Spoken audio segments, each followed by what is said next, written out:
Okay, चलिए फिर अब 10 के दमदार ट्रेड्स की शुरुआत करते हैं और हमारे साथ आज निर्मल बैंक से विकास सालुंके जुड़ेंगे। ट्रेड बुल्स के सच्चिदानंद उत्तेकर शामिल होंगे शो में और प्रकाश काबा और अमित सेठ पिछले शो से हमारा साथ दे रहे हैं। बिग मार्केट वॉइसेस में आज हमारे साथ एक खास मेहमान होंगे हीलियोस कैपिटल के समीर अरोड़ा। उनसे करेंगे एक खास बातचीत थोड़ी देर में और एक बोर्डरूम भी लाइन अप है शो में थोड़ी देर में एस्कॉर्ट्स का, उस पर भी बात होगी। लेकिन पहले एक बार जरा मार्केट का रुख कर लेते हैं। निफ्टी फ्लैट लेकिन मोमेंटम बैंक निफ्टी में। निफ्टी करीब करीब 18,313 पर, लेकिन उसमें लार्सन एंड ट्यूब्रो का ड्रैग। बैंक निफ्टी अब कोशिश कर रहा है उस कॉल राइटर के जोन को क्रॉस करने की। 43,536 इस समय, यानी कि 43,500 से 700 का जोन जो है वो बहुत बड़ा रेजिस्टेंस जोन रहा है और नॉर्मली प्रॉफिट टेकिंग जोन रहा है। ब्रॉडर मार्केट में शानदार तेज़ी है। मिड कैप इंडेक्स करीब 0.5% ऊपर, एडवांस डिक्लाइन करीब 3:1 का इस समय, और अभी अभी जो एक ब्रेकआउट मिला है और अब आप उसको शायद चाहें तो चेज़ कर सकते हैं, वो है पीएसयू बैंकों में। एक बार निफ्टी पीएसयू बैंक इंडेक्स लेकर आइए। लगातार 3-4 दिनों के डिक्लाइन के बाद अब यहाँ पर है मोमेंटम और स्टॉक्स देखिए एक के बाद एक। State bank of India, Canara bank, PNB और बैंक ऑफ बड़ौदा। ऑब्वियसली इसमें से कैनरा बैंक अभी भी शायद बैन में है, लेकिन बाकी स्टॉक्स पर आप फोकस कर सकते हैं। अच्छा मोमेंटम इस समय इन स्टॉक्स में विजिबल है। वीरू जी अनुज ने एग्जैक्टली अगर आप देखें बहुत ही टाइम पे इसको पॉइंट आउट किया।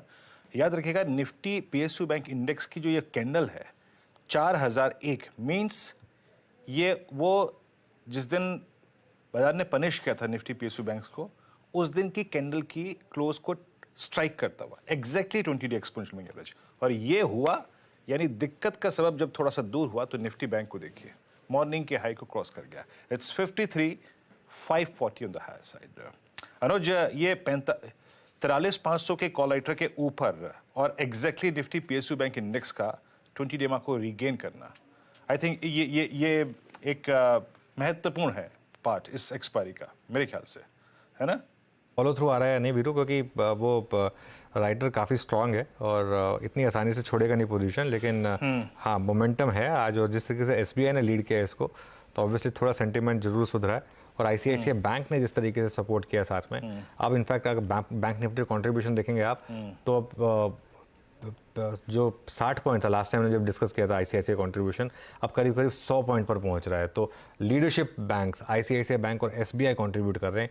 ये एक बहुत पॉजिटिव चीज़ है बैंक निफ्टी के लिए। सुबह मुझे ऐसा लग रहा था कि आज शायद बैंक निफ्टी अंडर परफॉर्म करेगा, लेकिन देखिए जो मार्केट का वर्डिक्ट है वो सबसे ऊपर है और मार्केट का वर्डिक्ट ये है कि आज बैंक निफ्टी में स्ट्रेंथ है, तो उस पर फोकस कर सकते हैं आप। 43,550 इस समय पर। चलिए अब एक काम करते हैं, फिर फ्रेश ट्रेड्स लेते हैं, सचिन को जोड़ लेते हैं। Sachin good morning. सचिन बताइए क्या ट्रेड्स लेकर आए हमारे लिए आज। गुड मॉर्निंग अनुज जी, गुड मॉर्निंग वीरेंद्र जी। अनुज जी, मुझे लग रहा है यहाँ पर बैंक निफ्टी को ऑलरेडी आपने हाईलाइट किया है, वहीं पे हमने एक ट्रेड इनिशिएट किया है। यहाँ पर मुझे लग रहा है एक्सिस बैंक का भी कंट्रीब्यूशन होना चाहिए। जिस तरीके से इसने एक रिकवरी दी है पिछले 4 ट्रेडिंग सेशंस में, एक काफी बड़े डिक्लाइनिंग मूव के बाद ये शानदार रिकवरी हुई है ग्रेजुअली। तो जिस तरीके से 895, 893 जोन के आसपास ये मंडरा रहा है, अपने short term averages 5 day exponential moving average के आसपास इसने इंट्राडे एक स्विंग बनाया है एंड फ्रेश डेज हाई के आसपास ये ट्रेंड हो रहा है। तो मुझे लग रहा है यहाँ पर ब्रेकआउट होने की प्रोबेबिलिटी ज्यादा नजर आ रही है and on the higher side लगभग 910 के लेवल्स की एक्सपेक्टेशन होगी। यहाँ पर एक्सिस बैंक में खरीदारी करने की सलाह होगी। स्टॉप लॉस आपको लगाना है लगभग अराउंड 886 के आसपास का फ्यूचर्स में एंड 910 के लिए पोजीशन आपको राइड करनी है। जो सेकंड स्टॉक हमारे रेडार में रहा है, जो हमने हमारे क्लाइंट्स को भी सुबह रेकमेंड किया है, वो है HAL का, हिंदुस्तान एरोनॉटिक्स का। यहाँ पर भी अगर हम देखें तो fresh flag pattern breakout establish हुआ है। इस पर्टिकुलर फ्लैग का टारगेट काफी बड़ा है, लगभग अराउंड 3200 3250 के आसपास का है, बट ट्रेडिंग के लिहाज से मुझे लग रहा है 3100 के एक इनिशियल टारगेट के लिए यहाँ पर लॉन्ग पोजीशन फ्रेश इनिशिएट की जा सकती है। स्टॉप लॉस आपको यहाँ से लगाना चाहिए अराउंड 2986 पर। ओके, ये सचिन के ट्रेड्स हो गए। अगले ट्रेड्स लेते हैं विकास सालू के। जैसे विकास, आपके 2 ट्रेड्स। देखो, ओवरऑल अगर मार्केट की बात करो तो इंडेक्स में हमने देखा है कि अच्छा एक मूव कंसीडर करते हुए देखने मिल रहा है। 300 के ऊपर 18,300 के ऊपर फिलहाल तो ट्रेड कर रहा है मेरा पहला काउंटर रहेगा मुथूट फाइनेंस। मुथूट फाइनेंस में एक पॉजिटिव रुझान यहाँ पे लास्ट कुछ दिनों में देखने मिल रहा है 1050 के ऊपर। वो कंफर्टेबली सस्टेन भी हो रहा है, उसके ऊपर ट्रेड भी होते हुए देखने मिल रहा है लास्ट 4 to 5 ट्रेडिंग सेशन में। तो यहाँ पे मुथूट फाइनेंस बाय करना है। टारगेट जो यहाँ पे देखने मिला 1120 1120 के आसपास का फर्स्ट टारगेट देखने मिलेगा। स्टॉप लॉस जो देखने मिलेगा 1055 का आसपास का एक स्टॉप लॉस मुथूट फाइनेंस में लेके चल रहा है। दूसरा रहेगा मेरा जेएनएफसी। जेएनएफसी में मुझे लगता है पॉजिटिव रिटर्न देखने मिल रहा है, वापस 605 के ऊपर ट्रेड करते हुए देखने मिल रहा है।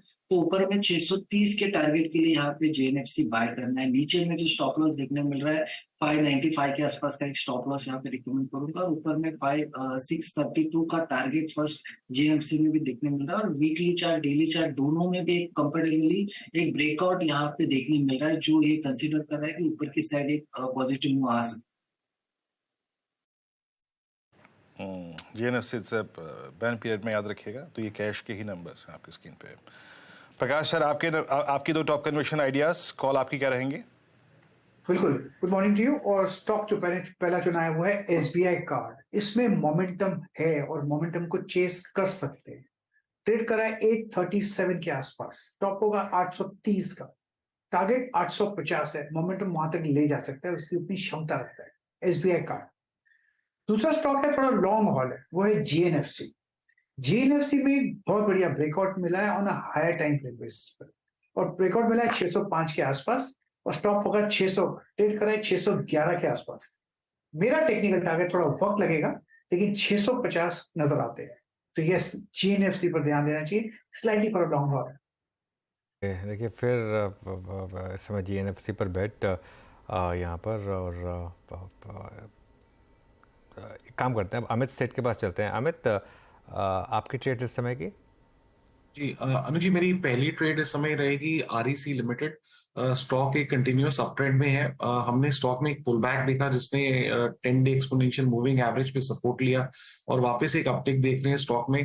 ट्रेंड अप ट्रेंड इसमें बरकरार है, तो इसमें एक बाई की सलाह है। 133.50 का प्राइस है, टारगेट्स लगभग 137 के रहेंगे और स्टॉप लॉस रहेगा 131 का। सेकंड स्टॉक है जो मैं वापस रीट्रेड करना चाहता हूँ, स्ट्रक्चर काफी बेहतरीन लग रहा है, दैट इज हैवेल्स। इससे नजर नहीं उतर रही है, 1269 का इसका प्राइस है। स्टॉक ने अपने मूविंग एवरेजेस पे सपोर्ट लिया, वहां से बाउंस लिया and it is a support zone also, because यहीं से ब्रेकआउट आया था लगभग 1250 के लेवल पे, वहीं से स्टॉक वापस बाउंस कर रहा है। 1269 का प्राइस है, टारगेट्स 1300 के रहेंगे और स्टॉप लॉस 1255 का। ओके, चलिए हैवेल्स इसकी बात हो गई। अब एक काम करते हैं, बिग मार्केट वॉइसेस में आज हमारे साथ हीलियोस कैपिटल के समीर अरोड़ा जुड़ गए हैं। उनसे बात करते हैं, थोड़ा सा समझते हैं कि अब वो किस तरीके से मार्केट को देख रहे हैं। समीर जी, गुड मॉर्निंग। आप खुश होंगे काफ़ी, क्योंकि आपके पोर्टफोलियो के जो सबसे बड़ी होल्डिंग्स हैं उन्होंने 3 साल की अंडर परफॉर्मेंस के बाद एक शानदार मूव दिखाया। एक वो एमएससीआई का फैक्टर आ गया, उससे एक फ्राइडे को डिक्लाइन आ गई, अलग बात है, लेकिन एचडीएफसी ट्विंस की बात कर रहा हूँ मैं। और काफ़ी एफआई बाइंग ने भी चेज किया है शायद इन स्टॉक्स को। आपका आप व्यू क्या? हाँ बिल्कुल, बताइए। एक्चुअली इस साल की और लास्ट 6 महीने की बिगेस्ट हेल्प इसमें नहीं रही है, बट इसमें रही है कि हमारा आईटी सेक्टर वेट 0 है सिंस जून जुलाई लास्ट ईयर। तो एचडीएफसी बैंक ने सपोर्ट इतना ज्यादा नहीं किया, बट ठीक है, बट जो नहीं थे उससे ज्यादा रिलेटिव परफॉर्मेंस आई। एंड ये वरुण बेवरेज वगैरह ने और ये जोमेटो और पेटीएम, इन सब ने अच्छे रिटर्न दिए। वरुण बेवरेजेस जैसे स्टॉक, समीर जी क्या सोच के आपने पिक किया होगा? क्योंकि कल कौन सा stock?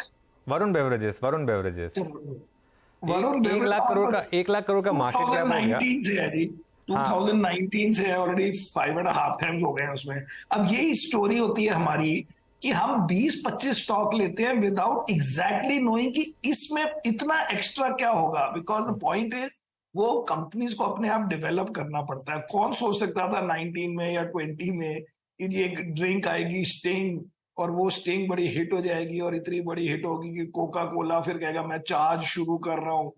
Because these things the companies have to do, we only can say कि भाई ये 20-25 कंपनियों में आपने थोड़े थोड़े पैसे डाले and then you let them figure out how they will grow. हमें क्या पता बियॉन्ड अ पॉइंट कि 3 साल बाद कौन सी कंपनी क्या करेगी, बट पोर्टफोलियो में अगर आप थोड़े थोड़े कंट्रोल्ड बैठ ले, वो अपने आप कोई ना कोई रेशियो में चल जाती है। तो अच्छा, That is how it ये is. बात आपकी बिल्कुल सही है कि आईटी को आपने कंप्लीटली अवॉइड किया, और इवन जब वो रैली आ रही थी उसमें भी आपने कहा था कि टेम्पटेशन से बचेंगे। लेकिन अब क्या थोड़े माहौल बदलेंगे, क्योंकि एक तो अब फेड का पिवट के हम काफ़ी करीब हैं, ऐसा लग रहा है एटलीस्ट इन्फ्लेशन देखकर, और ओवरऑल इन्फोसिस के अलावा बाकी कंपनियों के नंबर्स एटलीस्ट ब्रॉडर मार्केट में इतने खराब नहीं रहे समीर नहीं आई आईटी एग्री। में। तो हम ये नहीं कह रहे अब कि वो जो है बड़ा अंडर परफॉर्म करेगा, जैसे लास्ट मतलब 8-9 महीने में 10-11% relative to index, IT index हुआ, लेकिन आउट परफॉर्म करने का अभी मुझे नहीं लगता कि एनवायरनमेंट बना है। पहली बात है कि हम इंडिया में देखते हैं कि जी नैस्डैक बढ़ा है कि नहीं बढ़ा, अगर नैस्डैक बढ़ा है तो इंडियन आईटी ले लें। ये बिल्कुल रॉन्ग कनेक्शन रहा है लास्ट 1 ईयर में, and actually in our global fund हमारे पास बहुत यूएस टेक है, बिकॉज अगर आप देखें US tech stocks are going up because वो कह रहे हैं कॉस्ट कट कर रहे हैं। अगर आप मेटा को देखें, वो कोई रेवेन्यू थोड़ा एक्स्ट्रा ग्रोथ हुई है, वो है कि जी मैं एम्प्लॉयज फायर कर रहे हैं। तो जब माइक्रोसॉफ्ट और गूगल जैसी कंपनी और अमेजोन कहें कि हम एम्प्लॉयज फायर कर रहे हैं, वो कॉस्ट कंट्रोल के लिए वो स्टॉक्स बढ़े।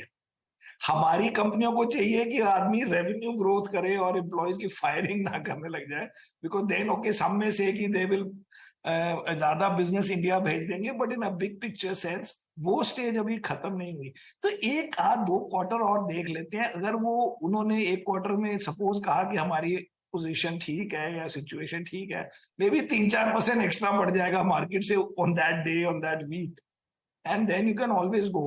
तो आई एग्री विद यू कि हम इतना नेगेटिवली नहीं ले रहे, बट उसको भी लेने की जरूरत नहीं है। हमारे फाइनेंशियल्स में अभी काफी पैसे और बनाने का प्लान है हमारा। ठीक है। अच्छा, एक समीर जी, एक पिछले 1 महीने में जो लगातार एफआईआई बाइंग आई है, कि क्या आपका क्या व्यू इसको लेकर? क्या ये मोमेंटम चेजिंग एटीएफ मनी लग रही है, या फिर लॉन्ग ओनली फंड्स बाय कर रहे हैं इंडिया में? क्योंकि 1800 करोड़ पर डे की एवरेज से बाइंग हुई है पिछले 1 महीने में। सो फर्स्ट थिंग इज कि बिग पिक्चर में हर साल फॉरेनर्स बाय करते थे नॉर्मली, एंड अगर आप 22 और ईयर से मैंने डेटा देखा था, खाली 4 साल में नेगेटिव फ्लोज रहे उनके।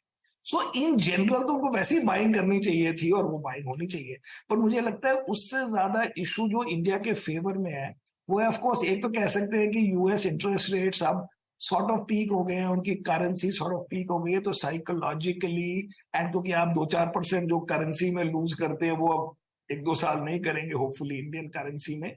लेकिन बिगेस्ट थिंग इज कि यूएस नहीं, ग्लोबल इन्वेस्टर्स चाइना से बहुत फ्रस्ट्रेटेड है, चाइना से बार बार फ्रस्ट्रेट हुए हैं, एंड वो जो न्यू मनी ओवर टाइम जिसमें चाइना का वेट बहुत ज्यादा है उनके बेंचमार्क में, उसमें अगर उन्होंने डिसाइड किया कि हम 2-4% भी चाइना का वेट कम कर देंगे, वेट जैसे इमर्जिंग मार्केट में होगा अराउंड 30%, मेरे को लगता नहीं है कि एक भी नए पैसे वाला 30% चाइना में डालेगा। अगर उन्होंने 2-4-5% भी कम कर दिया, कई लोग तो कह रहे हैं हम डालेंगे ही नहीं नए पैसे चाइना में, हम पुराने पैसे रखेंगे बट नए नहीं डालेंगे, वट, लेकिन वो 2-4-5% अगर वो चाइना से छोड़ दें, उसका मोस्ट लॉजिकल रेसिपिएंट इंडिया है।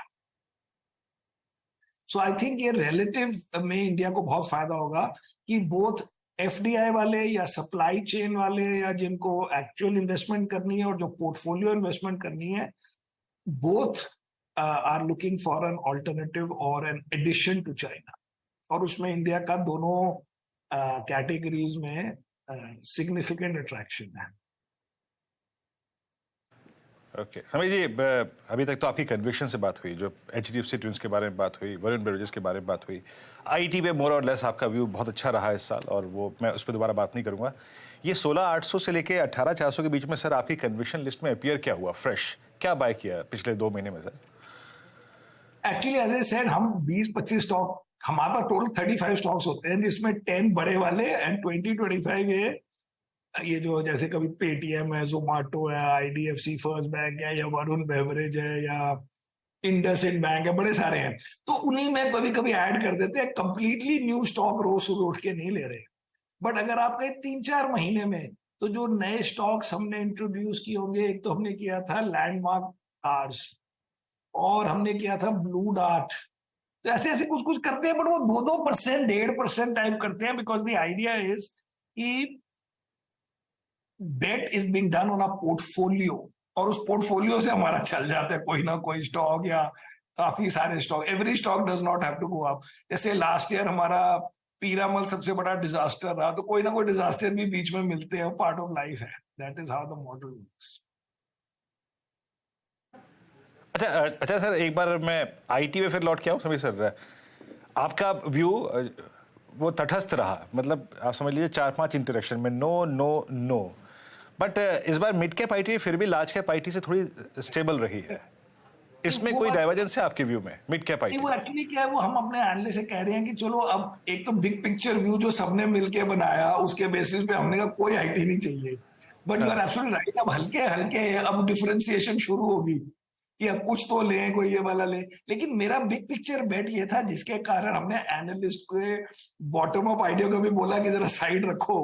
वो bottom up idea, sorry top down idea ये रहा कि आईटी सेक्टर आउट परफॉर्म बहुत ज्यादा नहीं कर सकता, अंडर परफॉर्म कम करे ज्यादा करे। अब इस लेवल से हो सकता है कि अब वो खत्म हो गया हो, लेकिन उसको आउट परफॉर्म करने के लिए macro story in the US को चेंज होना पड़ेगा। एक और बात है कि अभी ये बात भी हम, क्योंकि एक बात समझ आ गई जो मैंने टीवी में कई बार बोली कि मैनेजमेंट से नहीं पूछेंगे कुछ भी, मैनेजमेंट को ना कुछ पता है, और वैसे भी वो बिल्कुल ट्रूथ बोलने के खिलाफ ही कह सकते हैं कि होते हैं हमारी कंपनियां। सो ये आपको मैक्रो करना पड़ेगा या नंबर दिखाने पड़ेंगे, लेकिन वो मुझे लगता नहीं कि यूएस में इतना ठीक हो गया है just because next interest rate hike नहीं होगा। क्योंकि आप जो भी कहें, एक तरफ से हम बार बार कहते हैं कि 40% जो हमारी इंडियन कंपनीज का रेवेन्यू है वो बीएफएसआई सेक्टर में आता है, और बीएफएसआई सेक्टर को आप वहां देख रहे हैं कि क्या हालत है। अब आप सोचिए कि इस एनवायरनमेंट में कोई उनका टेक्नोलॉजी सप्लायर जाके बोले जी मुझे गाइडेंस देनी है इंडिया में, मैं नेक्स्ट क्वार्टर की क्या एक्सपेक्टेशन करूं आपसे, किसी के पास टाइम होगा सब बातों का, व्हेन एवरी डे वो अपनी फायर फाइटिंग कर रहे हैं। तो ये बिग पिक्चर में गेम करना पड़ेगा। And so my bet is कि ये अगर कभी एक आध स्टॉक आउट परफॉर्म कर ले तो कर ले, but broadly speaking much easier to buy financials and consumer, जिसमें अभी बड़ी क्लियर ग्रोथ नजर आती है। कईयों की वैल्यूएशन कोई बहुत हाई नहीं है। कई स्टॉक्स में जैसे लोग कह सकते हैं कि जैसे आईसीआईसीआई बैंक में अगर आप बोले, वो जो हमारी top means HDFC bank type का ही वेट है अलॉन्ग विद स्टेट बैंक की, जिसमें तो सबके पास है। लेकिन अगर न्यू फॉरेनर पे बैट कर रहे हैं, अगर न्यू एफआईआई आने वाले हैं, उनको भी फिर यही स्टॉक्स लेने पड़ेंगे। तो इसलिए मुझे वो ओवर ओन्ड है अंडर ओन्ड है 2%, मेरे को इतना उससे फर्क नहीं पड़ता। और कंपनी के नंबर्स अच्छे लगने चाहिए, एंड ये लगना चाहिए कि नेक्स्ट 6-8 क्वार्टर के लिए ज्यादा रोज रोज सिर नहीं मारना पड़ेगा कि अच्छा कर रहे हैं कि गंदा कर रहे हैं, पर उसमें देखते रहेंगे एज वी गो अलोंग। क्योंकि बात यह है कि है तो 100 रुपीज ही ना। अब वो आईटी में नहीं है तो बैंक में तो नहीं पड़े, उसके बदले कुछ और लेना है तो वो कुछ और is looking easier to buy and quite attractive or more attractive। ठीक है। कंज्यूमर में खासतौर से डिस्क्रिशनरी में समीर थोड़ा वैल्यूएशंस प्रोहिबिटिव नहीं हो गए हैं? जिस तरीके की रैली हुई है पिछले 6 महीने में, 1 साल में, इवन इंडियन होटल्स जैसे स्टॉक में फॉर एग्जांपल जिस तरीके के मूव्स आए हैं, ये सस्टेनेबल हैं क्या? अभी हम भी हमारे पास भी है वो दोनों होटल पुश कर रहे हैं थोड़ा कि चलो जी इस साल वर्ल्ड कप है और G20 है, फिर देखते हैं। मेन बात यह है कि अगर आप स्लाइटली बिगर पिक्चर में देखें, सो एक्चुअली होटल के जो टैरिफ्स हैं बहुत ज्यादा नहीं बढ़े हैं। जब मैं अलायंस से इंडिया आया था तो मैं 1 साल तक ओबरॉयज में रहा था, विच इज अब वो ट्राइडेंट कहने लगे, जो नरीमन पॉइंट वाला जो पहले ओबरॉय होटल था, not the Oberoi but the other one, उसका टैरिफ उस वक्त हम 6-6.5 हजार रुपए देते थे। और अभी वो 1 साल पहले तक आपको अगर आप कहोगे 1 महीने के लिए चाहिए, आपको 7-8 हजार रुपए में मिल जाता। तो मुझे हर वक्त लगता था कि ये टैरिफ बिल्कुल रुपीज में भी नहीं बढ़े, फॉरगेट अबाउट डॉलर में। एंड उसके बाद अब ये शुरू हुआ है मूव, एंड अभी 2-3 साल तक नए होटल तो आसानी से ऑनलाइन नहीं आएंगे, बिकॉज वो पिछले आपने 4-5 साल में न्यू कैपेसिटी नहीं क्रिएट की। बट एक तरीके से यू आर राइट। तो हम क्या करते हैं कि इसकी पोजीशनिंग 2 ग्रुप्स में होती है। एक हम कहते हैं high confidence in reasonable return, और एक होता है reasonable confidence in high return. तो जब हमने पोस्ट कोविड इंडियन होटल्स और ये लेमन ट्री खरीदा था, तो हमने कहा कि इसमें ज्यादा रिटर्न बनेंगे। अब हम बेचना ज्यादा नहीं चाहते, तो हमने कहा कि चलो अब रीजनेबल रिटर्न बन जाएगा, मार्केट से 2-4% ज्यादा बन जाए, तो उस बकेट में उसको डाल दिया है। But broadly you are right कि इनकी मूव्स काफी अच्छी रही हैं। तो in that sense you can say कि कोई प्रॉफिट टेकिंग होगी वो होगी, बट बिग पिक्चर में अभी उनकी जो ability to raise prices and to sustain it, and अभी तो पूरी कॉर्पोरेट ट्रैवल भी शुरू नहीं हुई। अभी तो ये हमने हमारे इंडियंस ऑल्सो जिनको वीजा नहीं मिल रहे यूरोप जाने के, यूएस जाने के, वो इंडिया में ही अब ट्रैवलिंग कर रहे हैं अमीर लोग, तो उन्हीं से चल रहा है अभी तो। समीर जी, एक इन्वेस्टमेंट जो शायद आपकी इतनी नहीं चली, शायद आपको पे नहीं दिया हो, कैंपस एक्टिववेयर में इन्वेस्ट किया था आपने। वहाँ कैंपस पर है लेकिन भी है हाँ, हमारे पास। अभी भी आपका व्यू इंटैक्ट है उस पे, वो थीसिस इंटैक्ट है? उसमें पेन नहीं हुई क्योंकि हमने आईपीओ टाइम पे ले लिया था, बट घूम फिर के वापस आ गया। हाँ, वही हाँ, 350 में वापस आ गया घूम हाँ, फिर के। हाँ, और उसमें अब ये स्टोरी देखिए जी, पहले मैं बिग पिक्चर के साथ मिक्स करता हूँ। सो बिग पिक्चर है कि ये बड़ी, चाइना में अगर सिमिलर कंपनीज देखें, बहुत बड़ी कंपनीज बन गई है। बॉटम लाइन इज कि इंडिया में the middle class and the मतलब 50 लाख पहले छोड़ के से अप टू 30 करोड़ या 1 करोड़ छोड़ के अप टू 30 करोड़, इन लोगों की जो सेगमेंट है उसमें मुझे मजा आता है शेयर लेने में मोस्टली। एंड उसमें क्या है कि अगर आप देखें कि नॉर्मल शू अगर इंपोर्टेड शू से कम्पीट हो रहा है ना, नाइकी से और एडिडास से और उनसे, तो ये 700-800 रुपए के शूज मिल रहे हैं जो एक्चुअल आपको स्पोर्ट्स के लिए नहीं है, आपको मॉल जाने के लिए या आपके यंग लोगों के लिए। और ये मार्केट बहुत बड़ी है और हो सकती है। सो अभी हम फॉर द मोमेंट अज्यूम कर रहे हैं कि ये स्लो डाउन हुआ, जो एक्चुअली हर सेक्टर में हो रहा है। तो ये कंपनी की पोजीशनिंग और कंपनी के जो पोटेंशियल मार्केट साइज है और जिसमें इनकी थोड़ी अच्छी पोजीशनिंग है, वो नहीं खराब हुई, तो हम कहते हैं चलो ठीक है, पार्ट ऑफ लाइफ। इसने बहुत ज्यादा नहीं तंग किया क्योंकि बीच में बढ़ के वापस आ गए। वी हैव टू हैंडल, तभी 30 स्टॉक्स की बेट का यही मतलब होता है कि it is like a relay race, जिसमें कुछ स्टॉक्स आर डूइंग वेल, कुछ stocks are recovering after doing well, and some stocks may be doing badly, but we think चलो भाई नेक्स्ट तेरा नंबर आएगा। तो इसी तरीके से एवरी डे हम आपको स्माइलिंग मिलते हैं। अगर एक एक स्टॉक की अलग फिगर करने लग जाए तो हो ही नहीं सकता काम इतने सालों तक। बिल्कुल सर, 30 स्टॉक रहेंगे तो कोई अच्छा करेगा ही करेगा। आपका एक आर्टिकल में पढ़ रहा था, रेसिपी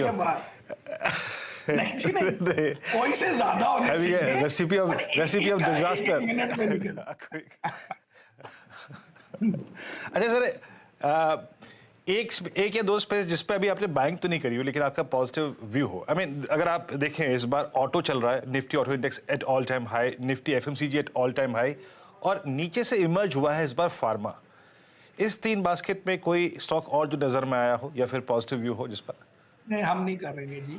ऑटो तो हमने बिग पिक्चर में रिजेक्ट कर दिया कि auto sector is just too capital intensive. मैं अगर चीज मुझे बिग पिक्चर में नहीं पसंद तो हम उसके आगे मैं तो नहीं लेता, बाकी हमारे फंड मैनेजर लेने तो ले लें। बिकॉज बिग पिक्चर में यह है कि पहले आप आईसी कार बनाते थे और अब सबको बोला गया या सबने एग्री किया कि अब हमें इलेक्ट्रिक कार बनानी है। अब बिलियंस ऑफ डॉलर आप खर्चेंगे और आफ्टर फ्यू इयर्स अब इलेक्ट्रिक कार बनाने लग जाएंगे, तो इतने जो पैसे बीच में लगाए उसका पर्पस क्या हुआ? इकोनॉमिकली बात कर रहे हैं, क्लाइमेट की बात नहीं कर रहे। पहले सब 20 लोग कारें बनाते थे, अब 20 को बिकॉज ऑफ प्रेशर कह लें या जो भी कह लें, सबने कहा नहीं अब हमें इलेक्ट्रिक कार बनानी है, चलो जी 100 बिलियन डॉलर खर्चो, अब हम इलेक्ट्रिक कार बनाएंगे। किसी ने नहीं कहा कि इलेक्ट्रिक कार जब बन जाएगी आपका प्रॉफिट बढ़ जाएगा, आपका मार्जिन बढ़ जाएगा, आपकी सेल बढ़ जाएगी। नहीं, एवरीबडी हैज टू चेंज। ये एब्सोल्यूट मर्डर ऑफ कैपिटल है कि नहीं? From a economics point, I am not talking from climate. Secondly, पहले 10-15 लोग गाड़ियां बनाते थे, अब 10-15 और लोग जो पहले गाड़ियां नहीं बनाते थे कहते हैं अच्छा इलेक्ट्रिक कार ये तो हमें भी बनानी है। तो सडनली वो टेस्ला आ गया और 10 और आ गए जिनका कोई मतलब नहीं था पुरानी गाड़ी बनाने में। तो 10 कंपेटिटर थे वो 20 हो गए, सपोज मैं बिग पिक्चर बात कर। अब जो नए आए हैं उनके अलग व्यूज हैं लाइफ में, उनकी एबिलिटी टू टेक लॉसेस अलग है। अब किसकी गाड़ी चलेगी, किसकी नहीं चलेगी, कौन एंड में होगा, हमें इतनी रिसर्च करने की आदत ही नहीं है।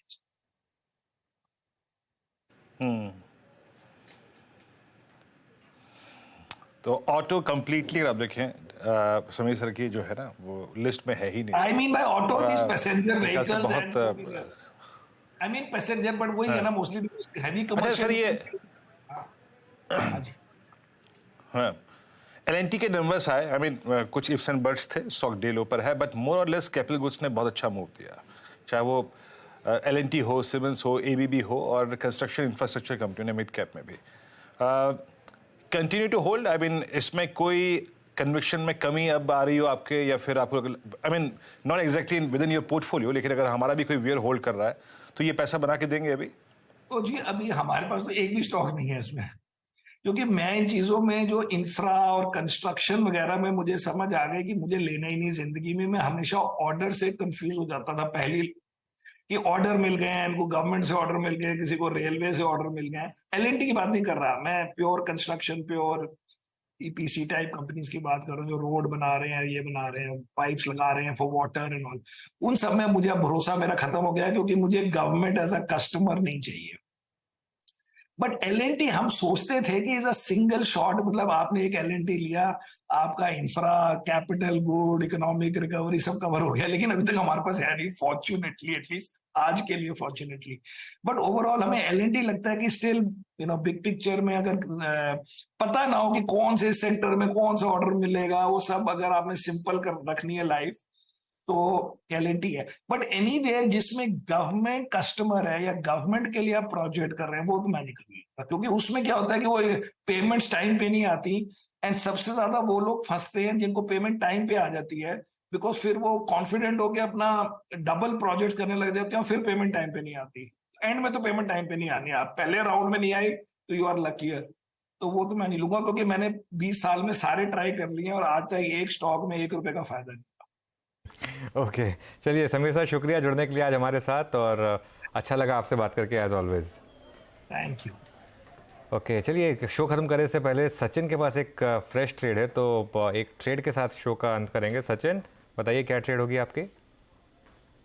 अनुज जी, यहाँ पर पूरे सीमेंट पैक में एक अच्छा ट्रैक्शन है, वहां पर मुझे लग रहा है एसीसी का जिस तरीके से पिछले 4 दिनों का डेटा है, वहां पे एक शॉर्ट टर्म स्क्वीज है, लगभग वापस 1780 जैसे टूट जाता है, उसके बाद मुझे लग रहा है काफी शानदार मोमेंटम यहाँ पर अनलॉक होना चाहिए। तो 1830 के टारगेट के लिए यहाँ पर लॉन्ग पोजीशन बनाने की सलाह होगी, एंड स्टॉप लॉस यहाँ पे काफी छोटा होगा, अराउंड 1762 का खरीदारी करनी है एसीसी के फ्यूचर्स में। ओके, चलिए फिर सचिन, विकास, शुक्रिया आपका जुड़ने के लिए हमारे साथ और ये सारी ट्रेड्स शेयर करने के लिए। इस शो को यहीं समाप्त करेंगे। वीरू और मुझे दीजिए इजाज़त, और अब ट्रेडर्स हॉटलाइन के लिए नीरज जी आ चुके हैं स्टूडियो में। Neeraj ji, good morning. बड़ी रैली